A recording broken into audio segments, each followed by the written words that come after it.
জীবনে যদি অনেক নামাজ কাজা হয়ে যায়, অনেক ওয়াক্ত, অনেক বছর পর্যন্ত আপনি নামাজ আদায় করেন নাই, কিন্তু এখন আপনি নামাজটা আদায় করতে চান, এই নামাজ কত কাজা হয়েছে আপনার কোনো হিসাবও নাই, তাহলে আপনি কিভাবে নামাজটা আদায় করবেন? এই বিষয়টা নিয়ে আমি আপনাদেরকে ক্লিয়ার করতে চাই। অনেকেই প্রশ্ন করে, হুজুর আমার শরীয়তের হুকুম যখন আমার উপরে জারি হয়েছে তখন থেকে আমি 2 বছর 5 বছর 7 বছর আমি নামাজ আদায় করি নাই, কিন্তু আলহামদুলিল্লাহ এখন আল্লাহ পাক আমাকে কবুল করেছে, এখন আমি নামাজটা আদায় করি, এবং অতীত জীবনে নামাজ কাজা করার কারণে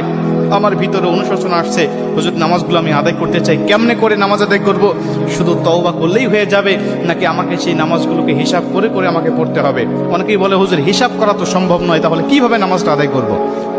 কারণ অল্প যদি ওয়াক্ত নামাজ কাজা হয়, যেমন আজকে আপনি 2 ওয়াক্ত নামাজ কাজা করেছেন, আসর এবং মাগরিবের নামাজ আপনি আদায় করেন নাই, এশার নামাজের সময় আপনার স্মরণ হয়েছে বা আপনি অবসর হয়েছেন, ব্যস্ততা আপনার কমেছে, আপনি এখন কাজা নামাজটা আদায় করবেন, হিসাব করে আপনি এশার নামাজের আগে আসরের নামাজের 4 রাকাত আপনি কাজা নামাজ আদায় করলেন, মাগরিবের 3 রাকাত করলেন, তারপর এশার নামাজের আদায়